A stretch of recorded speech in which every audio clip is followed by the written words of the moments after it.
Hey guys, so Subnautica 2 just came out this past weekend, whenever it came out, and a buddy of mine actually picked me up a copy. We've been playing it together, been having a good time with it. It's a fun game. I enjoy it. I really enjoyed the first Subnautica as well. Below Zero was not as good. Won't dive into the depths of that conversation, but Subnautica 2 is seeming really good so far. I've been enjoying it. And last night I heard about the end user license agreement issues with Subnautica. Started hearing about that, and ooh, okay, maybe I need to be second guessing this game. Started watching this video by Endymion. I think I got 2 minutes in, and then I thought, nah, this is one that I should probably be reacting to. So let's learn more about how Subnautica 2 is proving just stop killing games right. You will become comfortable with the idea of owning nothing that you buy in the future, and if you say anything against that, you're the problem, and we've heard that before, haven't we? Subnautica 2 just came out, and we sure have. If you read into it... Wait a second, I did not like that animation in that video. Its wings went right through the vines. Let me go back to that. Watch the like wings on this ship. You're the problem, and we've heard that before, haven't we? Subnautica 2 just came out, and it just clips straight through. If you read into it, it doesn't push the vines out of the way. It just clips right through them. I mean, it makes them wiggle a little bit. Come on. If you're going to use AI, do a little bit better a job than that. EULA and then some, it's clear that Krafton is kind of pulling an anti-stop killing games on everybody. As this user said on the Steam forum, saying that in Subnautica 2's EULA or end user license agreement, that if you buy the game, you don't actually own it. People on Twitter then... That is very standard, actually. The if you buy it, you don't actually own it. In fact, Steam, if you're purchasing a game through Steam, Steam requires you to agree to that for everything you purchase on the platform. That is the way that it is. I'm not saying that it's right, but that is how it is. So that doesn't surprise me at all. Shared a massive list of Subnautica 2's EULA, which is so big I can't even properly fit it onto the screen, in order for you to see just how everything is in it and how long it is, man. So I'll just tell you what's included in this EULA, because it's kind of crazy, dude. So let me read you some of it, because again, it's so long. First off, before we dive too deep in, I did want to show one thing that I had seen. This is this response from one of the developers of Subnautica. People were freaking out about the end user license agreement. So this developer Sam said, "We will obviously never take any action against any player playing the game, streaming it on Twitch or YouTube or in Discord to friends. You can play on Linux with Proton. We're Steam Deck verified, and we have nothing that runs outside of the game exe. We will have someone looking into the end user license agreement. You're also welcome to mod the game as long as you follow the rules Danya shared a while back about not selling the mods, etc. So no selling the mods." So this is what the developers say. This is what someone on the development team says. But the development team isn't necessarily the arbiters of what actually gets enforced. Krafton owns the development team. It's up to Krafton as to what actually ends up being divorced. It's up to them what ends up being in the end user license agreement. Ultimately, the buck stops with them. So while I appreciate the developer saying this, unless they're actually able to get the changes into the license agreement, it's not something that I can really trust, because ultimately they don't really have the power to make those sorts of decisions. That's my understanding. But I do appreciate that they're looking into it and that they're trying to fix some of those issues. Anyways, let's get back into Endymion's video. First off, if you buy Subnautica 2, you don't own it. That is made fact in its licenses agreement. You are simply renting it despite paying the price that you pay. It's not necessarily renting it, but it's the same. It's the same as any game you purchase on Steam. Any digital purchased game, that is what you're getting. You are purchasing a license to the game. Now, purchasing a license does not mean that you're doesn't necessarily mean that it can be revoked. Now, I'm pretty sure elsewhere in the license agreement, it says that it can be revoked at any time for any reason, but that doesn't necessarily have to be there. Purchasing a license doesn't mean that that license can just be taken away necessarily. Um, what it does mean is that you don't own it. You can't make copies of it. You can't, like, you don't have a stock in Subnautica 2 where you're a part owner and making profits off of it. You don't own the game. You own the right to play the game. Pay for it. Another weird user agreement part is that Crafted makes you confirm by playing Subnautica 2 that you cannot publish recordings, screenshots, or stream the game itself without a disclaimer claiming that what's being shown is not supported by Crafted themselves. That is weird. So It's a little weird, and I feel like it should go without saying that that's what that people, just because someone's streaming the game or posting the game doesn't mean that they're being supported. I think it's fine. I think people should disclose whether they're getting paid or not. But if someone doesn't disclose that they're getting paid, I assume that they're not. So it doesn't seem like that should be necessary. Though I do believe that this is also fairly standard for a game that's coming out in early access, because it's in early access alpha.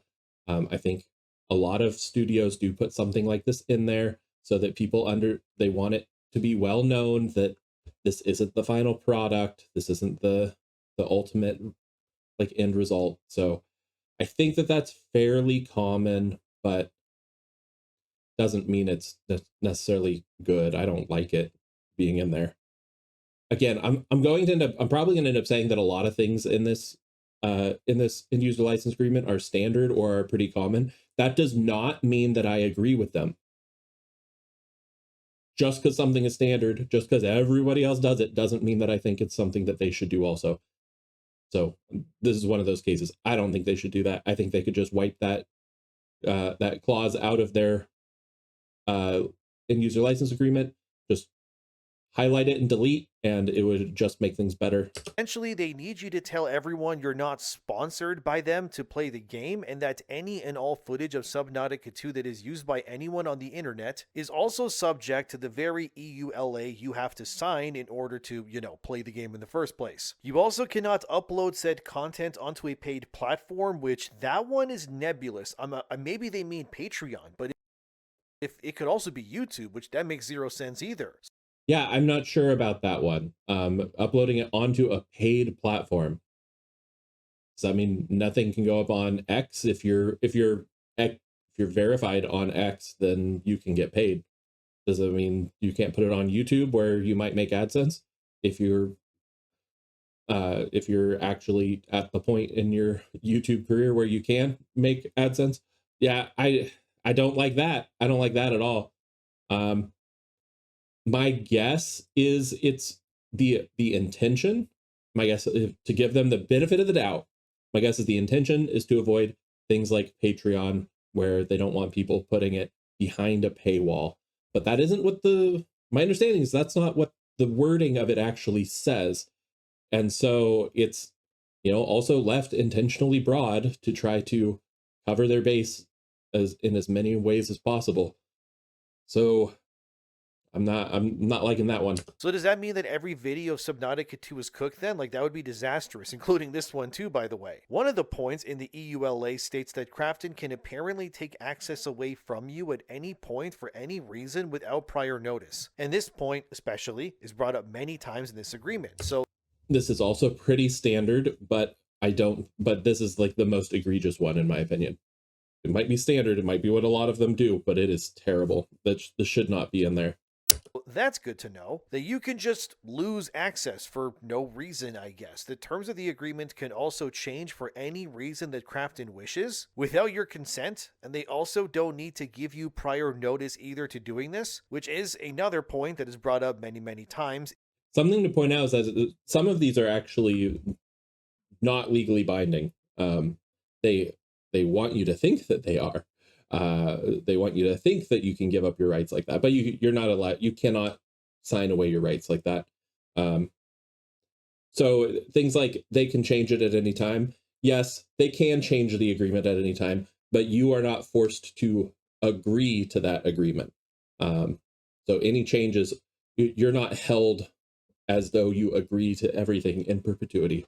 In this EULA, by the way, as well. One of the weirder parts of this whole thing is apparently Krafton has the right to remotely access your game while you are playing it, which that sounds concerning. Like, how does that even work? Like, they just hack into your game? Does that mean by playing Subnautica 2, it acts as a portal somewhat for Krafton to access your PC or something? Probably not. That doesn't seem ethical, so I would say no, which is, well, again, very weird, but nobody seems to be bringing that up Yeah, that's certainly a weird one. I don't know what they have that in there for, to be able to access your game at any time. Um, Very strange. I don't think it acts as a portal. According to the developer, there's nothing that runs on your PC other than the game exe, so it's not running anything else. But again, just because the developer says it doesn't mean that they're not being a little cheeky and slipping something in some other way, unless that is actually removed from the end user license agreement. You gotta assume that they're gonna try and use it at some point. anywhere as far as I can see. You also apparently cannot stream Subnautica 2 without Krafton's approval, which is again weird, considering just how many games on the internet are being streamed all of the time. You also And that's another one where the developer said that they of course would never stop somebody from streaming on Kick, or no, they didn't list Kick, they said on Twitch or YouTube. But I don't know, maybe again it doesn't always come down to them. cannot play Subnautica 2 on multiple devices I think a lot of these games companies need to get their lawyers in check. Like, I get that the lawyers, their job is to protect them legally, but they also are causing all sorts of reputational damage to gaming studios by including some of this garbage in their EULAs. unless you buy multiple licenses. There's also clauses allegedly in this EULA, from what I'm reading, that you cannot tarnish Krafton's image or reputation outside of the game if you have bought the game, which That sounds a little weird and obviously not enforceable. Like, we have freedom of speech. You can't, that's not something that they can actually enforce in the US, at least. Can't say about anywhere else. I don't live anywhere else. I live in the US. But yeah, that's certainly a weird one. I guess that means I'm good here because I have not bought the game yet, so I guess that means I'm okay. Like, I mean, I didn't buy the game either. Somebody bought it for me. So does that still include me? Probably, because I did just kind of skip to the end of the end user license agreement and click accept. this is so weird. You are also not allowed to deceive or exploit Krafton according to the EULA as well. The definition of what this even entails is determined by Krafton themselves, which just seems again very, very weird. You also cannot exploit bugs in the game or use indecent nicknames in game as well. This is one that where I think is really strange. I think part of this probably came from some boilerplate, because they're like, oh, it's an online game, so we need to use our online game boilerplate in user license agreement. But this isn't an online game like an MMO. You're not interacting with other people that you don't know. This is you, and you invite some buddies to join your world or whatever. This is a peer-to-peer game. It's like, they should not have any right over whether you choose to exploit the bugs in your own save file. They absolutely should not be doing that. And I think, honestly, I think if they were to try to enforce that, it would be terrible for their reputation. Absolutely terrible. One of the big things from the first Subnautica were speedruns. People would exploit bugs and try to do these glitched speedruns, and they were able to beat the game in like 3 minutes or something, was the world record. I think last time I checked. I was never a speedrunner, but point being, that's a whole like category of gamers that they're essentially saying, nope, you can't use bugs in our game. You can't exploit the bugs, and if you do, we can remove your license to the game and revoke it. If they were to try to enforce that, it would be terrible for them. So they should just remove it, clean it out. You are also not allowed to use another person's account in order to play the game. You are also not allowed to. And that sounds like a ban evasion thing. And like, why would you be banned from playing the game? This isn't a online game with servers. You're not like this isn't World of Warcraft. Use any VPNs or any technology that will mask your location while playing Subnautica 2 as well. That's dumb as F. Why the hell would that matter for anything in this game? Absolutely would not matter for this game. Well, that is what is going on, dude. There's apparently also a clause that says that you are not allowed to take action that goes against social norms. What does that even mean? Like, you can't speak about Subnautica 2 in a video if you're criticizing it? What? Actions that go against social norms, I believe that there are actually some like legal precedent to that. I don't think that that's something that's defined by Crafton or Unknown Worlds. I think that that's its own thing. And again, I think it's probably kind of boilerplatey, probably kind of standard. But it doesn't mean that it should be in there. This is a game. This is essentially a single player game. It's multiplayer. Okay, it's co-op multiplayer where you can play with a group of your friends if you invite them to connect to your server. Once you purchase this game, Unknown Worlds and Crafton should not be involved at all. Like, nothing about what you do inside the game affects anyone except for you and your group of friends that you are playing with. It does not ruin some sort of in-game economy. It doesn't, like, it's not worsening the experience for other players. What? So this video is bad then that I'm making because I'm just reading you what's apparently in the end user license agreement? And this means I'm somehow breaking some agreement that I never made because, again, I haven't bought the game myself. I think ENDYMION's stretching a little bit here. Yet. And me looking at this EULA, I'm kind of second guessing myself now, because why is any of this in your user agreement at all to begin with? I do think that it was a lawyer that was told, hey, this is an online game. Okay, we'll put all of the online game protection stuff in it, like it's some sort of MMO. This kind of all sounds, I'm going to say it, draconian to me in nature. Like, well, it is, but in a MMO, they kind of have draconian power because they need to be able to ban bad actors and stuff. Based on what I'm reading here, this game has access to whatever you play it on. You can't use a VPN or say anything negative about it at all. Another part claims that any art made of Subnautica 2 by anybody is automatically owned by Crafton themselves. Even if they don't pay you for that, that doesn't make any sense either. Like, what? So why would anyone even make any art then for this game on their socials? That just seems like a terrible shakedown that's waiting to happen. If that's true, if that's actually what the EULA says, I don't have the actual EULA in front of me, then yeah, obviously that's really dumb. Now, there's plenty of games that have something in their clause about stuff that's created in game. So like Minecraft, the bases that you make in Minecraft, your builds in Minecraft, those belong to Mojang. They don't belong to you. That's part of it. You don't own that, they do. I think it's pretty dumb. I think it's pretty dumb, but again, pretty standard. So I think we should push back against it. I'm not saying don't push back against it. I'll clarify. I'm not in support of this bullshit. Just saying it's rampant.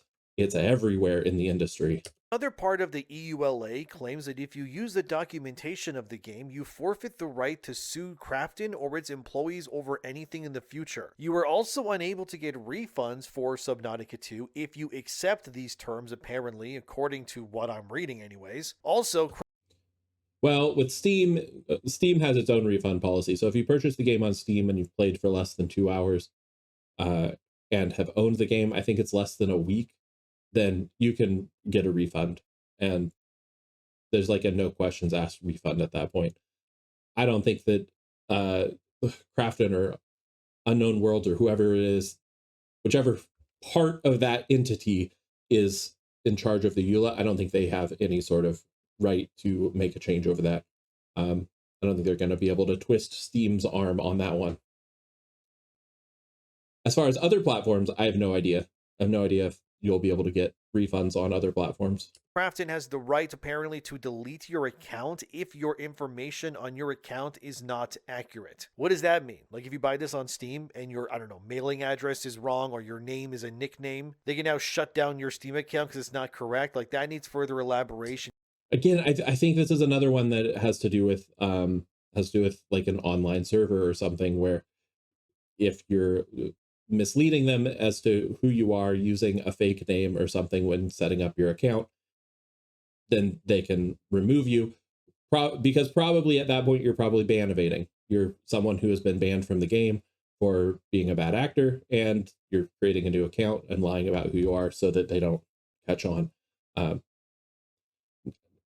yeah, some these are things that are appropriate in certain games, but certainly don't belong in this one. Because that sounds crazy to me. If you have any issues with the EULA, apparently you also cannot pursue any legal demands against Krafton if you have accepted the user agreement. And you also apparently Yeah, that's arbitration rules. Most games have it in the end user license agreement for you to use arbitration rather than um, actual lawsuits. You can't sue them for anything. You can only have to bring it to mediator or arbitration or whatever it's called. give up the right to a judge or jury to preside over any legal case involving Subnautica 2 if you accept this agreement as well. Now, I will say that this is another one of those things where you can't actually sign your rights away. So it's true that in some cases, especially if it's some sort of civil matter, you'll probably have to go to arbitration rather than going to a judge and jury. But if they truly wrong you in like a criminal sense and not a civil sense, then you'll be able to get to trial. Like that won't be enforced. Judges refuse the use of EULAs all the time. And again, okay, I feel like it sounds like I'm making excuses for it. I think if they know that it's not going to be enforceable, then it should absolutely just be removed. It should not be in the end user license agreement.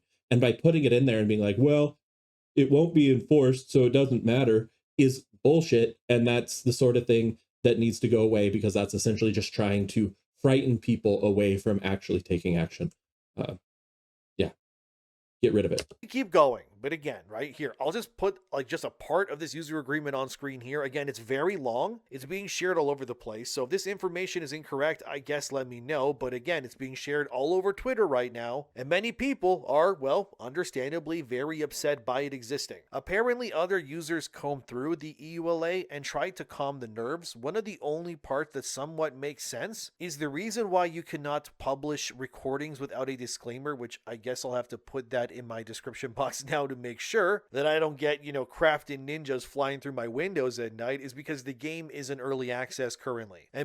Yeah, I think that is the case. I think it's because it's in early access. I disagree with it being there. I disagree with that, but I can also see the thought process behind it. Because of this early access, the gameplay being shown on screen is not representative of the final product in this video too, I guess. But either way, a lot of this just... Which is really sad that that's the way that they're going about it, because like I said at the beginning, I've actually been having a lot of fun with the game. The game is good already. It is enjoyable. I like the base building quite a bit. I heard from someone else that they were having some issues with some of the base building, that it was bugging out on them a little bit, but so far I've been enjoying it a lot. It seems like the game is more dangerous than the first one, which I appreciate, because as you got to know the first one, it ended up being like super chill once you knew pretty much anything about the game. But I'm constantly being like needled by attacks from enemies that I certainly wouldn't have in the first one. So I'm having to be more defensive. It's upping my kind of that. It's yeah, it's been great. It's been a good game so far. Genuinely very enjoyable, and the story has started to hook me. I'm in it. But I don't know, so the idea that like, oh, we don't want people to be, we're like worried about people and their first impression of our game. We don't want them to see it and think that this is the final product. It's already a good product. Like it is genuinely very fun. comes across as scary more than really anything else. Now, I'm not going to sit here and say burn down Crafton or anything like that, but what I will say is, based on what I'm reading here, this all just sounds very concerning, to say the least. Apparently, that remote access feature brought up in the EULA is meant for debugging, anti-cheat, and crash reporting. This is apparently normal practice, according to some people that are defending this.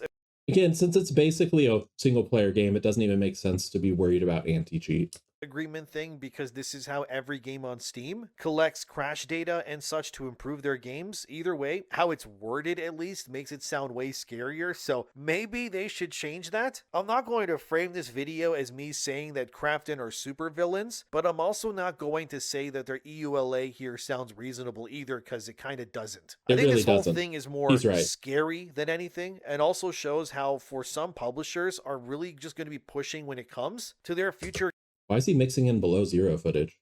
Anyway, games and what you can or cannot do with the content, even if you bought the game yourself. I'll circle back to this, but there was even more news too, since as seen here from Aftermath, Subnautica 2 sold over 2 million copies in a single day alone, which means the biggest controversy surrounding the game is likely going to lead to a happy ending, at least for the developers and the creators of Subnautica itself. In case you forgot, right, Subnautica's original creators were fired during the second oh yeah, I'm familiar with this. I wasn't sure if he was going to get into the whole Crafton issue, but here we go. game's development cycle. It was a whole legal battle, right, where Crafton claimed that the original creators were not meeting their duties that they were being paid to do. But the reason, according to the devs, was that Crafton was trying to get out of a $250 million contract that they would have to pay to Subnautica's founders and the developers if the game was a success and, met its deadlines. As Aftermath said here in the highlighted part, this was a mess and led to the original creators getting fired, but due to the whole legal proceedings and all that already happened, Crafton was actually forced to rehire the creators of Subnautica and extend the bonus deadline for that $250 million cash out to September 15th, 2026. Weirdly too, as seen here where I highlighted again, Crafton is not even listed as the publisher for the game, and Crafton has nothing to say about it, which is very odd. Everything I've presented in this video is just weird, man, isn't it? Like this whole thing just kind of feels off to me.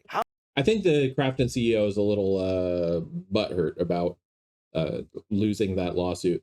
But I mean, the guy was like, "Oh, they'll never meet these high limits to earn the $250 million, so I can make this part of the deal, and I'd never have to pay." And then it looked like they were going to, so he went to ChatGPT, and asked, "How can I get out of paying this $250 million?"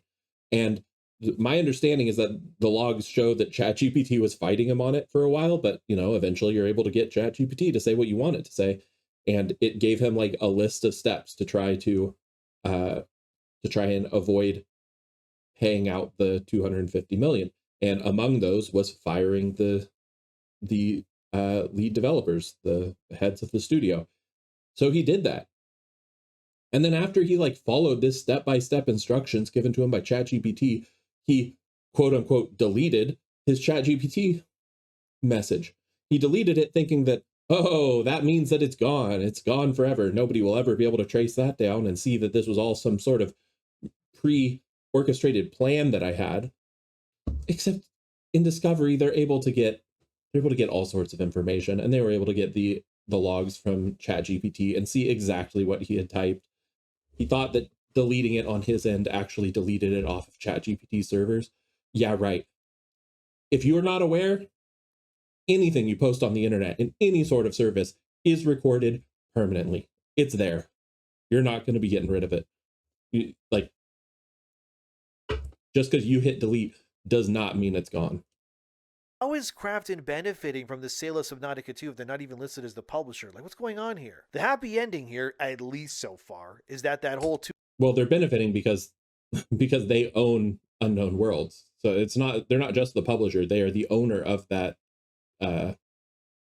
studio. So the studio making money is them making money. $250 million payout is most definitely going to happen. And hey, it should, because it's not just the creators who benefit from this either. Jason Schreier of Bloomberg reported back in 2025 that a lot here was riding on this payout too. As seen here, the developers of Subnautica 2, who were employees when Krafton acquired Unknown Worlds, that's like a whole thing too, that if you were there when this all went down and got acquired by Krafton, you would be eligible for hundreds, if not thousands of dollars in compensation. And some might even get seven-figure payouts if Subnautica 2 performed well, which again, right, it sold 2 million copies and then some in a single day. So as I write this video, it's a Sunday morning, so here's the Steam charts currently. Subnautica 2 is pulling in over 300,000 concurrent players, which is, yeah, very healthy. It hit its peak at almost 500,000, and it's still going strong. Good for them. As also seen here, the user rating is really high. And also, look, like I said, it's fun. The game is enjoyable.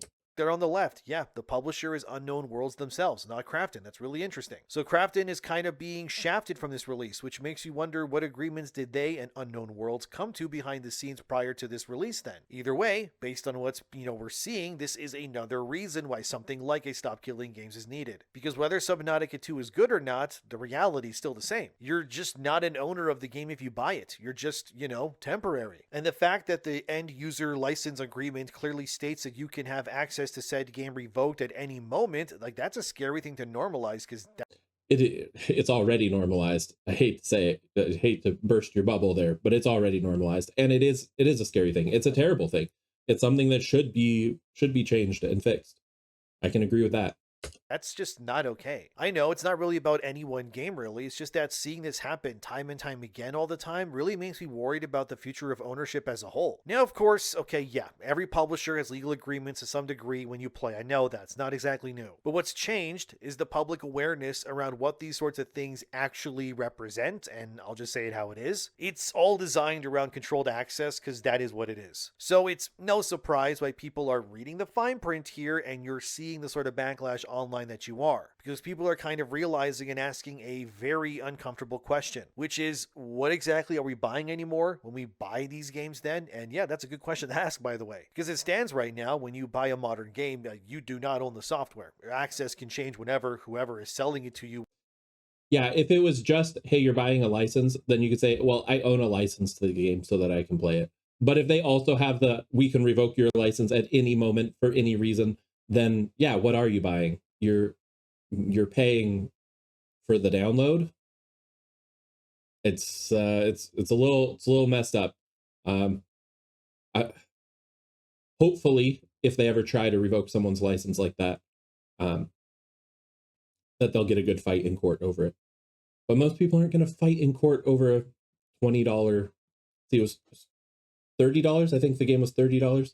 The $30 game wants to change that too. The services, those can be terminated. I mean, even online functionality can just disappear overnight, and your purchase overall is, well, conditional at best. Look, I'm not saying again that people should boycott Krafton or anything, but I do think we need to raise awareness and understand that, yeah, this is not okay. I don't think the Subnautica 2 developers over at Unknown Worlds should have to suffer for this, because, again, they clearly did not make any of these decisions. The game is selling because of the love and passion of the Unknown Worlds devs, right? And I truly do hope that the game does sell well. For really the only reason, because I want the developers to get their due, because yeah, they deserve it. They deserve that money. They made the game in the first place. I don't think that Krafton is inherently evil. Well, hopefully not. I mean, they just need to understand that what they're proposing is, a step too far. Either way, though, this is not really unique to Subnautica, and I know that. The entire discourse surrounding, digital games or even physical game ownership is kind of one of the biggest lies in modern games right now overall. Like, can we agree on that one? Because it does all come down with an invisible trade-off, right? Ownership is just becoming access, and access is just being controlled by corporations. That's a very uncomfortable reality, guys. Effectively, we're losing control because of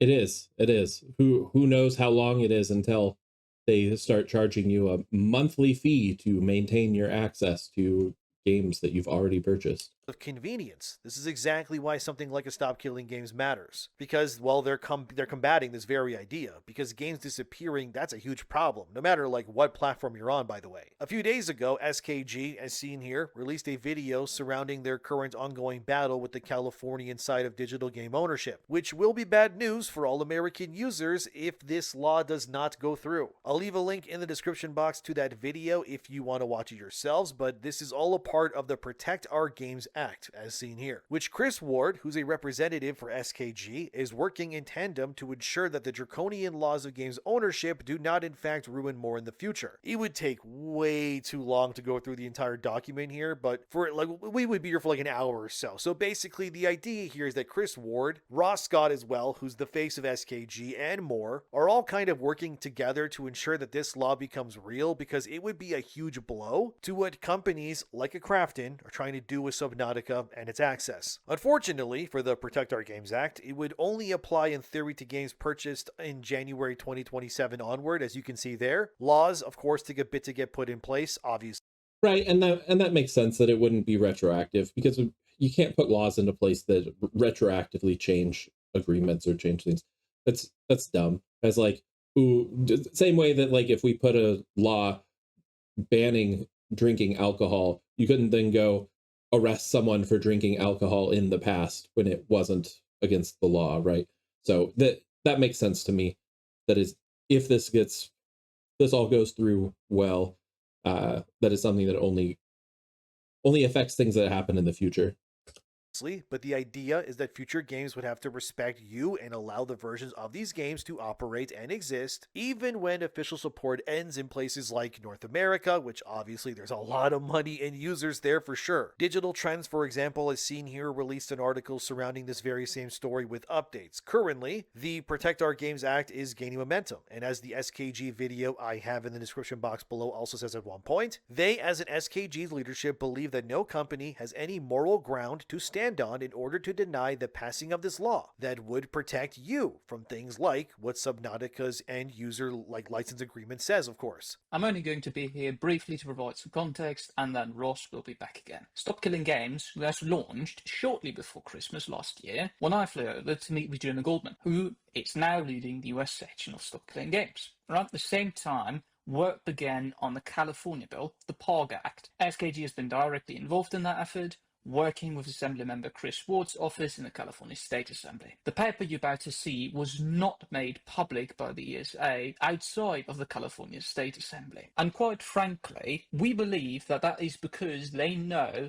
how weak their arguments are. They know gamers are going to call them out for repeating the same tired talking points about keeping servers online forever. At the same time, yeah, I don't think anyone expects a service to stay online forever, but if you purchase a thing, especially a thing that doesn't degrade, like something digitally, you should have access to that. If I buy a digital, let's say CD, man, I'm making myself sound old.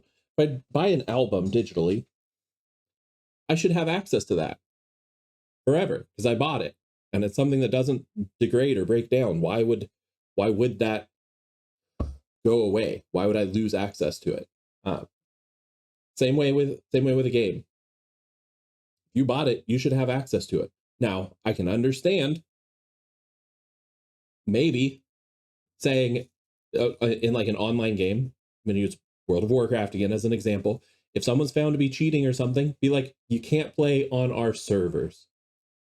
But maybe they need to open up a way to run your own server, especially if they're no longer going to be providing the service of running the server. Sure, take the server down, open up a way to play on your own. Maybe the game will be way worse on your own. Maybe, that's fine. At least you're still technically able to play it. Anyways.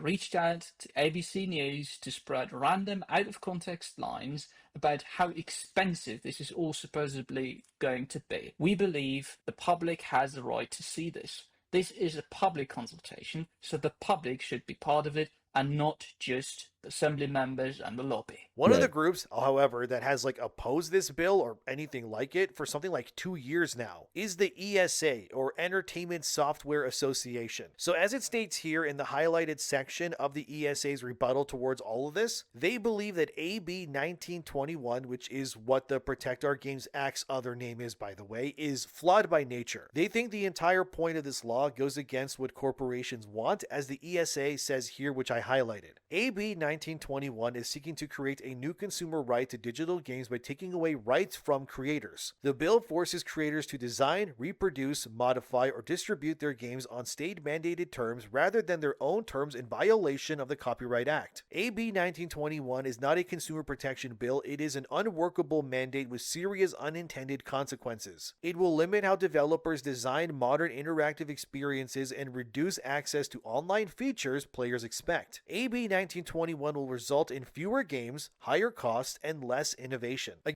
I mean, it might result in fewer games if you were going to make a game that you planned on making and then abandoning, and then the players are left holding the bag. Yeah. Okay. Those games won't be made. I don't have much. I don't feel bad about that, to be honest. It might be higher costs. Every regulation increases costs. It does. Every regulation, every hoop that a company needs to jump through is an additional cost that will be passed on to the players. But I honestly don't think that it's a significant, especially if this is something that's just going forward into the future. It's not a significant cost. It really isn't. And it's something that can be planned for, and my understanding of the Stop Killing Games movement is that it's really not asking for a lot. Just that you don't just take away people's stuff that they purchased.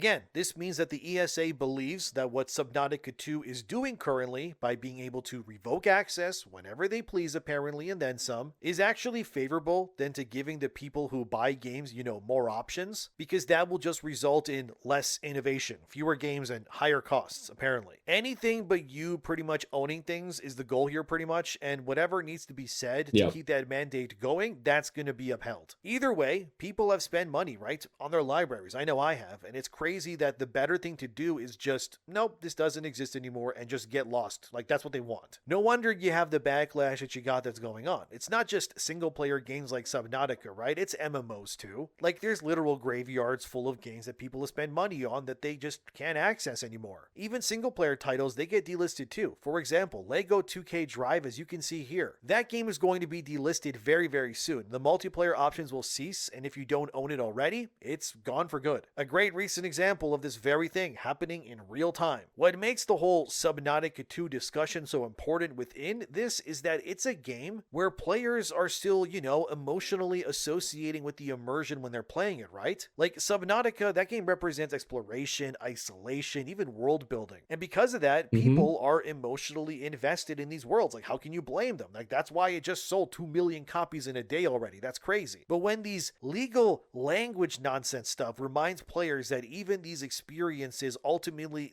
exist under, I guess, temporary licensing structures because they do well, then the illusion kind of breaks, doesn't it? That's why you have the reaction that's so intense with this whole end user license agreement thing. It's not accidental. The gaming industry increasingly prefers these kind of ecosystems, right, that are built around controlled access, because controlled access will then also create dependency on them too. And dependency, that's just going to lead to reoccurring revenue via stuff like subscription models, digital only libraries, like you name it. Yeah. And like I said, I don't actually think that it's necessarily the development team of Subnautica that is pushing this, that has this issue. But and I said it a lot about the end user license agreement, a lot of stuff that's kind of boilerplate, kind of standard in the industry. But that's the problem. The problem is that it is the standard. It shouldn't be. That should not be standard. It should not be standard to just take away access to people's essentially single player games. So they're games where they are not interacting with or having an effect on the larger player base. You shouldn't just be able to take away their access to that. That shouldn't be in there. It's because the less ownership that you have, in theory, well, that just leads to more leverage that the corporations then gain. And that's kind of where this is all going. true. The entire industry and what they're making at this point is becoming They want their cake, and they want to have their cake and eat it too. They want to sell you their game, but also still own the game.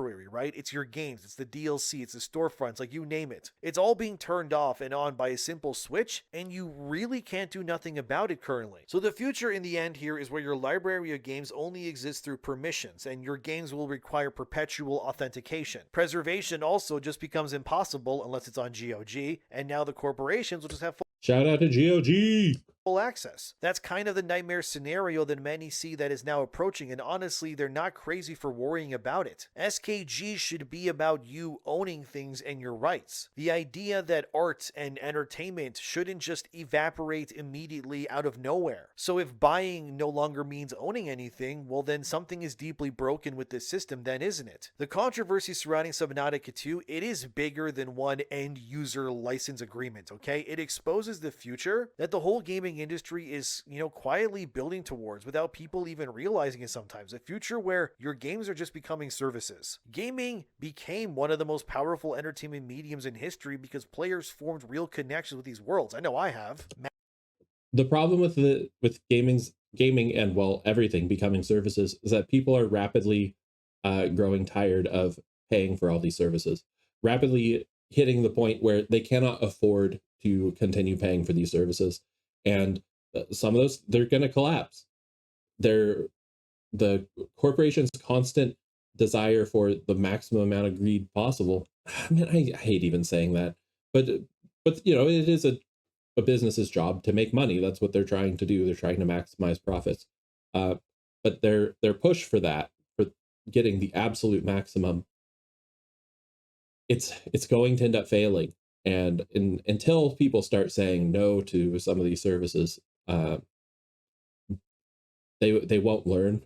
They're going to keep on going until they actually see people start failing because of it. But I mean, look at a bunch of the streaming services. There's plenty of video streaming services that have fallen to the wayside because people don't want to pay for Netflix and Hulu and Disney Plus and blah, blah, blah, blah, blah, blah, blah. You should be cool like me and not pay for any of them. That's the cool way to do it. Screw those guys and how they've ruined television. Nobody wants to have to subscribe to one service to watch the first season of an episode, and then a second service to watch the third and the fourth season, and then the fifth season is back on the first. But it's like, no, this is bullshit. Anyways, that's not what we're talking about today. I just get sidetracked. What were we saying? Oh yeah, the services. So the companies are going to try and do the services because it makes them a lot of money. And it's reliable income if people are paying monthly for things. But services are going to end up failing because you have to have the top tier service in order to make money that way, or pretty close to the top, because people can't afford to have a bunch of them. Now, if you charge, like Subnautica is doing, charge $30 for a game one time, a lot more people are going to be able to swing a one-time payment for $30 rather than a $10 payment for eternity every month. Mass Effect, Final Fantasy, Dark Souls, coring the house for Nintendo DS, you name it. But those connections require permanent access, if you ask me. And if the industry keeps treating games like temporary rentals, instead of these lasting works that people can truly own, well, players are eventually going to stop trusting the entire system altogether. And why wouldn't they? Interestingly, you also had the story from PC Gamer, where they detailed how nuclear bad the entire thing went down when it came to Subnautica 2's parent company, Krafton, and their CEO, who was allegedly using ChatGPT to figure out how to get out of paying Unknown Worlds their $250 million payout bonus. The entire thing just feels like a mess that could have been rightfully avoided, since Krafton essentially threw Unknown Worlds' creators under the bus, only for them to revert back to the exact same spot they were in to begin with before all of this went down anyways. But now the creators likely all they what Crafton ended up doing is buying more time for the creators of the game to meet those goals and deadlines. They ended up with more development time for it. Just kind of ironic. Don't trust them, and who can blame them? And the developers are probably going to be side-eyeing them constantly too, and I mean, that payout is likely going to be paid out one way or another. Again, they have until September 15th, 2026 to hit that goal. With 2 million copies and then some already sold, they're practically there like months in advance. And I'm not surprised, since Subnautica 2 was the most wishlisted game on Steam prior to release. Apparently, the game had something like almost 1 million active users across all platforms recently too, which makes me believe that, oh yeah, they're going to get their payout and then some, and good for them. I just kind of wonder, once this is all said and done, what the professional relationship will look like for Crafton going forward with Unknown Worlds. Maybe Crafton's going to try and sell Unknown Worlds but I don't know, maybe once they do that payout, they'll say, well, we've invested so much into it now we can't get rid of it.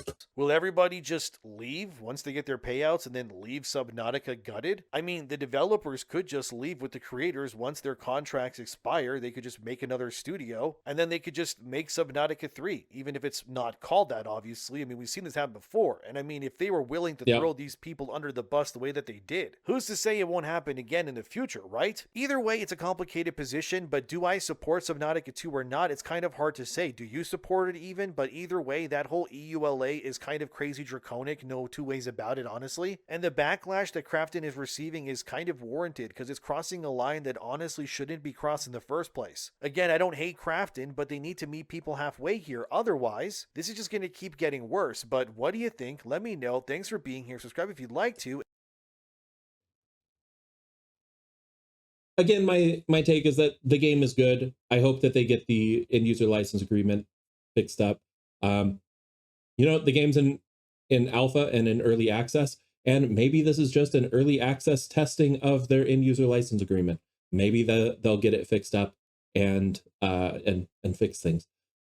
But if it remains that way into the full release of the game, I don't know that I would be able to recommend it to people based on that, because it has some really terrible things in that license agreement.